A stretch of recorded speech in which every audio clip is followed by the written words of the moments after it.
Olá, tudo bem? Sejam todos muito bem-vindos a um novo trimestre. Estamos agora iniciando uma nova temática, então estudamos no trimestre passado o livro de Êxodo e agora estamos iniciando então o livro de Josué. Só para você que ainda não viu, vou mostrar aqui rapidinho para você a capinha da lição com o título, com o tema geral, Lições de Fé no livro de Josué. Tá aqui então, Lições de Fé no livro de Josué é o tema central da lição desse trimestre, onde nós estaremos abordando o livro de Josué. Para você que ainda não adquiriu esse material, não esqueça que você pode estudar gratuitamente lá no aplicativo 7000. Sempre coloca aqui embaixo o aplicativo 7000, você pode estudar de forma gratuita o estudo da lição. Não deixe de estudar a lição diariamente, eu sempre falo isso. Não substitua o seu estudo diário por um resumo semanal aqui da internet. Utilize os resumos para agregar conhecimento, acrescentar conteúdo, para ajudar a compreender alguma ideia, mas não substitua, porque a lição ela vem com esse objetivo de nos ajudar a estudar a Bíblia diariamente. Então, é um estudo sistemático da Palavra de Deus e é um estudo, então, diário. A lição ela tem esse objetivo, nos ajudar a abrir a Palavra de Deus todos os dias. Então, não deixe de estudar diariamente a lição desse trimestre. Faça planos para todos os dias você estar estudando, então, que será com certeza uma bênção na vida de cada um de nós. Bem, como nós falamos, o livro de Êxodo acabou e agora estamos no livro de Josué. E é interessante que a lição ela vem nessa sequência porque Josué ele fez parte do Êxodo. A gente viu Josué subindo no monte com Moisés lá no capítulo 24 de Êxodo, lembra? Quando Arão fica para poder ali coordenar o povo, para poder ele cuidar do povo, e Moisés ele vai para o monte, Josué ele vai junto, e depois Arão acaba ali sendo pressionado a fazer o bezerro de ouro, aquela história do momento onde o povo ele acaba idolatrando, se afastando de Deus, pedindo um novo Deus. Depois Josué ele volta com Moisés, enfim, então você tem a figura de Josué ali, o servo de Moisés, no Êxodo. É interessante então que a lição ela vem nessa sequência, porque agora Josué ele vai substituir Moisés. Então você tem uma promessa em Deuteronômio que Deus enviaria um profeta, enviaria ali, de certa forma, um substituto de Moisés, alguém, na verdade, que daria continuidade ao trabalho de Moisés, que, na verdade, originalmente, Moisés ele deveria levar o povo à Terra Prometida, mas depois de tudo que aconteceu, você tem ali uma promessa de que viria um profeta para poder estar substituindo Moisés então. E logo no início do livro de Josué, você tem o cumprimento dessa promessa. Sucedeu depois da morte de Moisés, servo do Senhor, que este falou a Josué, filho de Num, servidor de Moisés, dizendo: Moisés, meu servo, é morto. Dispõe-te agora para este Jordão, tu e todo este povo, a terra que eu dou aos filhos de Israel. Então você tem aqui Josué assumindo esse legado, assumindo o trabalho de Moisés, naquele momento, substituindo Moisés. E aqui você vê que Josué é tratado como um servo de Moisés. No capítulo 1, verso 1, você tem lá Josué, filho de Num, servidor de Moisés. Então, servo de Moisés é tratado dessa forma. Mas quando você vai lá no final do livro de Josué, já lá no último capítulo de Josué, no capítulo 24, no verso 29, depois destas coisas, sucedeu que Josué, filho de Num, servo do Senhor, faleceu então com a idade de 110 anos. Então ele é tratado no primeiro capítulo como servo de Moisés, e depois de toda a sua trajetória, que a gente vai estudar, evidente, nesse trimestre, você vê ali naquele momento onde é relatado a morte de Josué, você tem então filho de Num, servo do Senhor. Então, filho de Num, servo de Moisés lá no início, depois lá no final, depois da trajetória de Josué, filho de Num, servo do Senhor. Então veja como que Josué aqui é tratado nesse livro. E é interessante que Josué ele substitui o trabalho de Moisés. Moisés era um tipo de Cristo, a gente viu isso no trimestre passado. Você que não estudou a lição do trimestre passado, volta depois nos vídeos, com calma, assiste, porque vale muito a pena. E a gente viu que Moisés é um tipo de Cristo, um tipo de libertador. Moisés ele veio para libertar o povo do Egito. né? Um tipo de libertador, um tipo de intercessor, quando Moisés ele intercede pelo povo depois do povo ter idolatrado, ter caído na idolatria, adorando o bezerro de ouro, ter pedido um outro Deus por conta da suposta demora de Moisés lá no monte. Então você tem Moisés algumas características de Cristo, e Josué ele vem substituir Moisés, e Josué também tem essas características. A gente vai ver com calma durante esse trimestre. É evidente que a lição número 1 ela vai abordar aqui o primeiro capítulo de Josué, né? Lição número 1. A gente tem aqui no primeiro capítulo de Josué, de forma sintetizando todo o livro de Josué, né? Então ele vem nos ajudando a compreender a estrutura do livro de Josué, né? A temática que será abordada durante o livro de Josué. E é interessante que Josué, inclusive, ele tem o mesmo nome de Jesus, né? Porque no hebraico, né, Yoshua seria o Josué, né, Yeshua, Jesus, você tem a mesma raiz, tem o mesmo significado, né? Yahvé é salvação, é o mesmo significado. Então você tem o mesmo nome, né? No grego, que inclusive o Novo Testamento escrito em grego, Iosus é o mesmo nome para Jesus e o mesmo nome para Josué. É o mesmo nome. Depois, com a evolução da língua, né, você teve essa diferenciação, Josué, Jesus, né, no português, inclusive, né, mas no grego, né, Iosus, por exemplo, que é justamente o português, ele vai vir daí, depois vai vir Jesus em português, ele é o mesmo nome para Josué e para Jesus.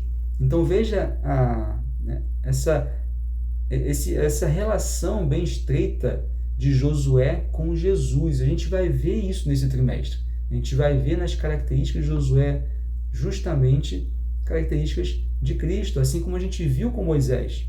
E não à toa, porque Josué ele justamente vem substituir Moisés, vem dar continuidade ao trabalho de Moisés, que na verdade originalmente a ideia era Moisés levar o povo até a Terra Prometida, mas depois de tudo que aconteceu, Moisés ele é retirado de cena e Josué então vem a assumir a continuidade do trabalho de Moisés. Bem, é interessante a gente ter essa percepção, ter essa ideia, porque a gente vai ver a história, né, como a gente viu a história de Moisés, a gente vai ver a história de Josué relacionando com características de Cristo. É interessante a gente estudar o livro de Josué tendo já essa compreensão inicial. Bem, lembrando que aqui Josué está diante do povo, né, está diante da nova geração do povo de Israel, porque a geração que foi liberta do Egito, a gente viu lá no livro de Êxodo, que eles foram peregrinando no deserto depois por 40 anos, porque eles pecaram, eles desobedeceram, chegaram longe demais, no ponto da idolatria, e Deus acabou decidindo que esse povo não herdaria a terra, não essa geração, aquela que foi liberta do Egito lá em Êxodo, mas então nós temos aqui agora uma nova geração. Depois dos 40 anos de peregrinação, Josué agora está diante da geração que iria herdar a terra prometida.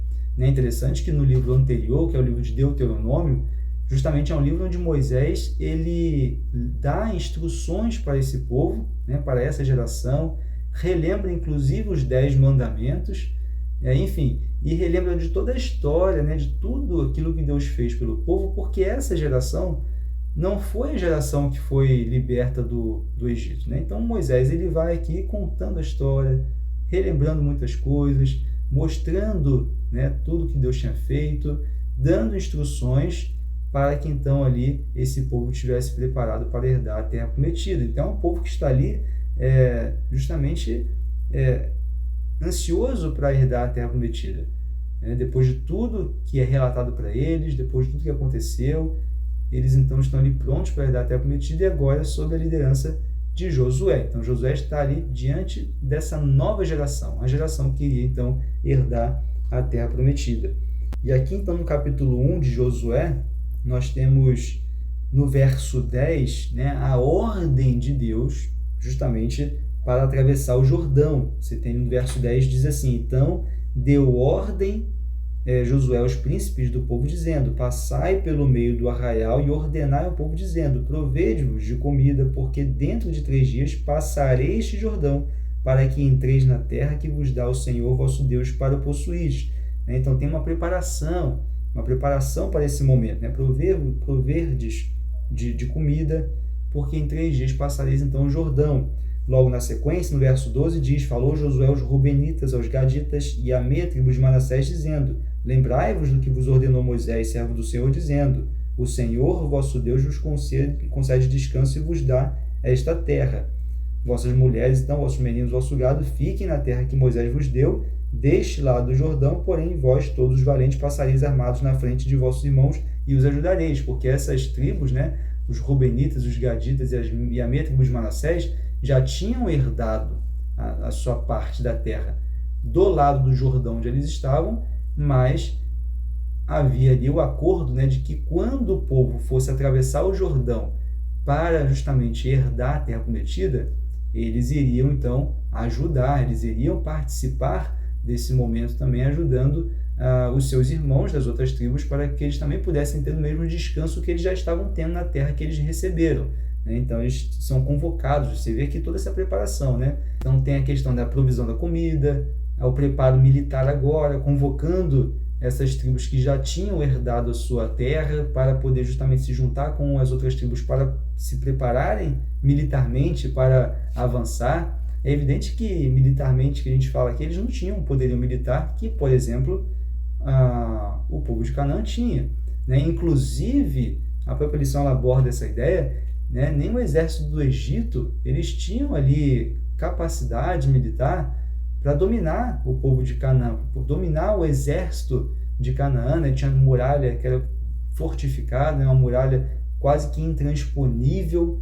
Então ali a gente vai vendo, né, no decorrer desse trimestre, como que Deus ele operou através desse povo para que eles herdassem aquilo que era prometido a eles, né? Justamente a lição ela aborda essa ideia também, né, da herança do Senhor, né? Deus ele fez a promessa e ele iria cumprir, né? Na verdade, a promessa de Deus, a lição ela aponta essa ideia, a promessa de Deus, na verdade, é uma certeza de que aquilo já aconteceu e vai acontecer. Não tem como não acontecer, né? Não é uma coisa que pode acontecer ou não. A promessa divina ela acontece, ela ocorre, né? Deus ele promete e cumpre. A gente tem aqui no verso 2, né? Moisés, meu servo, é morto, dispõe-te agora, passa este Jordão, tu e todo este povo, a terra que eu dou aos filhos de Israel. Então era uma certeza. Você tem essa promessa e a certeza do cumprimento. O livro ele traz essa ideia. Nós precisamos ter essa convicção. Deus ele promete, ele cumpre. Quando Deus promete, é como se já tivesse acontecido, porque vai acontecer com certeza. Se ele promete, ele cumpre. E o povo, essa geração que estava ali prestes a herdar a terra de Canaã, eles tinham essa convicção. É uma promessa. É a herança do Senhor, lá no verso 3 diz: todo lugar que pisar a planta do vosso pé, vou-lo tenho dado, como eu prometi a Moisés. Então, Deus prometeu e já estava dando para eles. Então, não era o poderio militar de Israel, ou a falta desse poderio, na verdade, que impediria eles de alcançar isso. Então, eles não estavam enxergando com esse olhar, porque nós somos fracos, eles fortes, nós não vamos conseguir. Porque, na verdade, esse foi o problema da geração anterior, dessa desconfiança,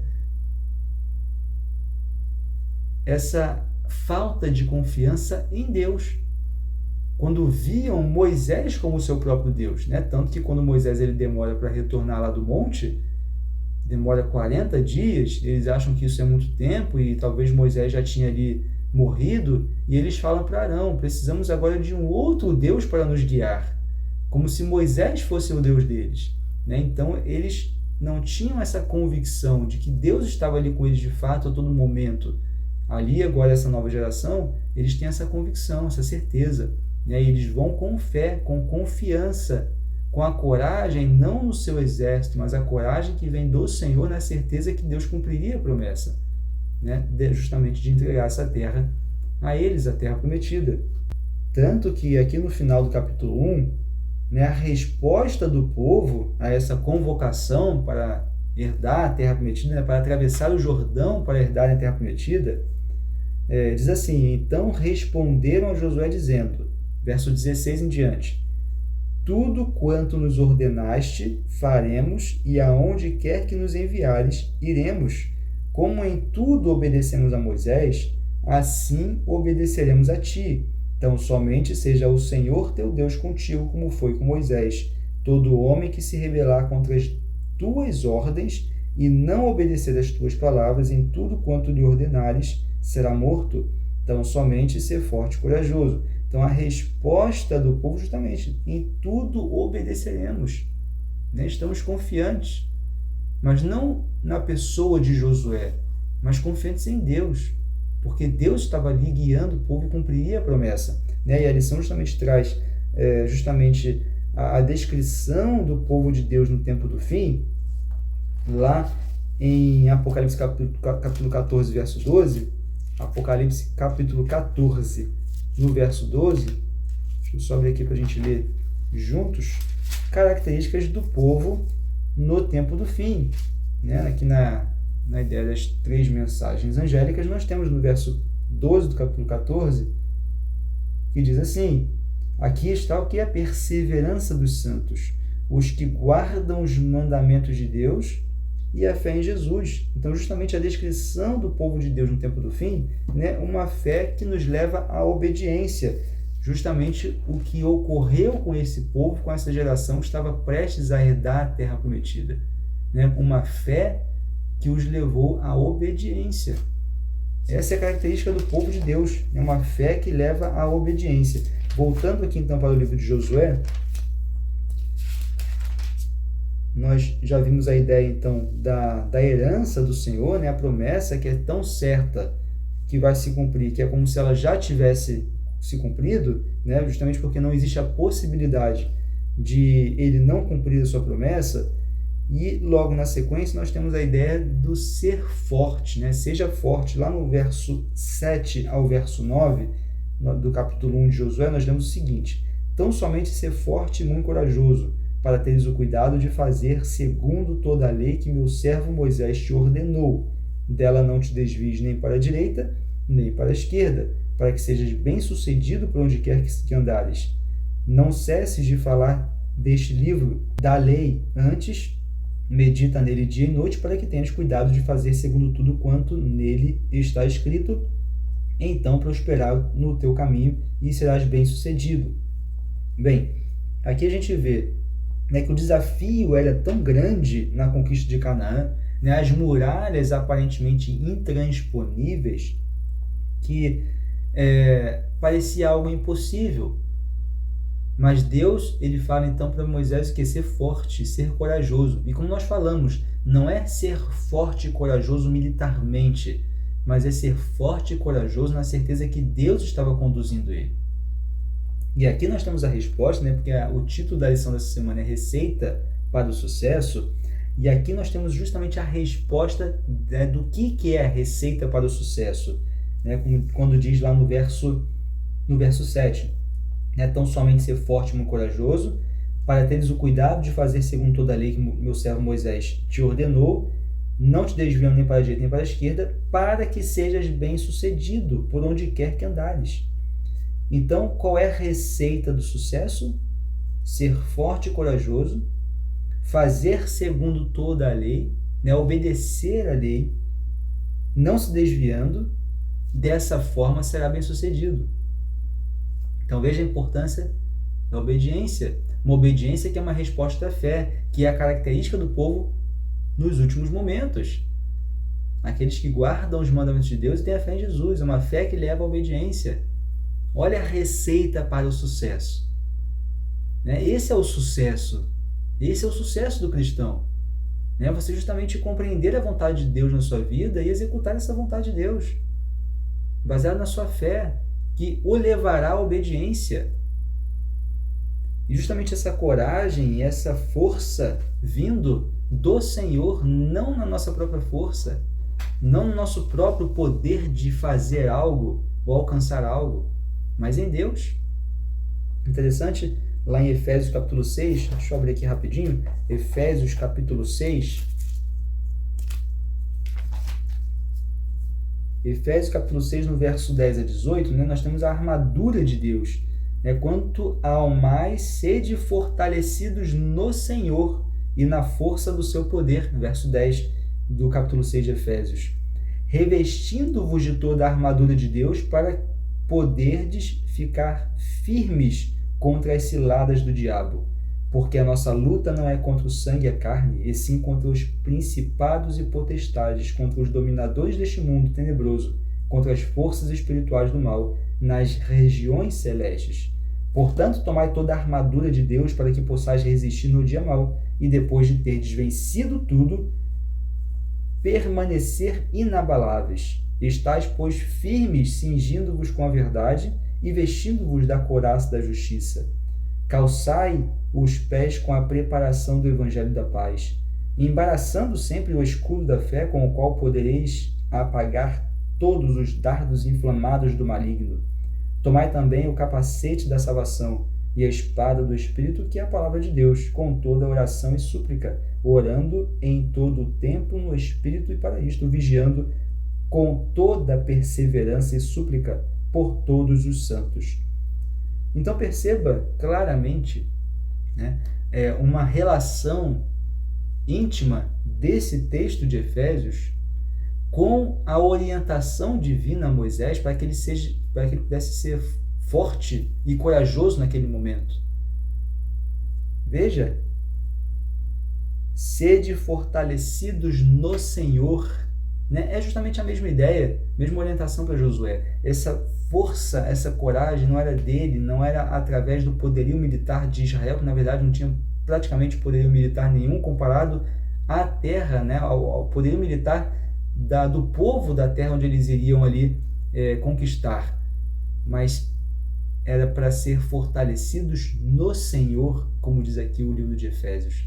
Né? E é dessa forma que a gente se prepara para essa guerra espiritual. Ali Josué estava diante de um muro praticamente intransponível, né? Difícil de ser conquistado aos olhares humanos, mas ele se veste com a couraça de justiça, né? Com a armadura de Deus. E essa era a força e a coragem que ele tinha a partir disso, a partir justamente desse contato com Deus. E justamente nós precisamos ter isso hoje, porque a guerra que nós lutamos hoje é uma guerra também que parece impossível de ser ganha. Mas quando nós nos vestimos com a armadura de Deus, com certeza ela já vai ser ganha. Ela já é ganha, na verdade, porque nós estamos justamente com a armadura de Deus e fortalecidos no Senhor. Justamente essa ideia, e a lição ela faz esse paralelo, né, com essa aparente dificuldade de vencer essa terra onde eles iriam ali herdar, também com essa aparente dificuldade nós vencermos o mal. Essa luta contra os principados e potestades, né? Então nós temos também uma luta, uma guerra a ser lutada, mas nós não estamos sozinhos. Se nós nos vestirmos com a armadura de Deus, a vitória já é certa. Mas como que nós vamos vencer se nós não abrimos a nossa palavra de Deus diariamente? Né? Como nós falamos no início aqui, a ideia da lição é justamente nos orientar a estudar a Bíblia diariamente. Como que nós vamos estar preparados para essa guerra se nós não nos vestimos dessa armadura? Não temos tempo para estudar a Bíblia, não temos tempo para falar com Deus, não temos tempo para orar ao Senhor. Aí chegamos no final de semana e, poxa, infelizmente não consegui, né, estudar a palavra de Deus todos os dias, não consegui ter um contato com Deus todos os dias. Aí chega no sábado, a gente quer ter aquele contato com Deus, mas não é isso, não é só isso que vai nos vestir com a armadura do Senhor, mas é um contato diário com Deus, é um contato diário com a palavra de Deus. Somente assim poderemos conhecê-lo melhor, como nós falamos na lição do trimestre passado, né? Conhecer a Deus. Só assim estaremos revestidos da armadura do Senhor, assim como Josué estava ali revestido da armadura do Senhor, e aí sim ele poderia ser forte e corajoso, porque estava com a armadura do Senhor, na certeza que Deus estava à frente, já lutando essa batalha por eles.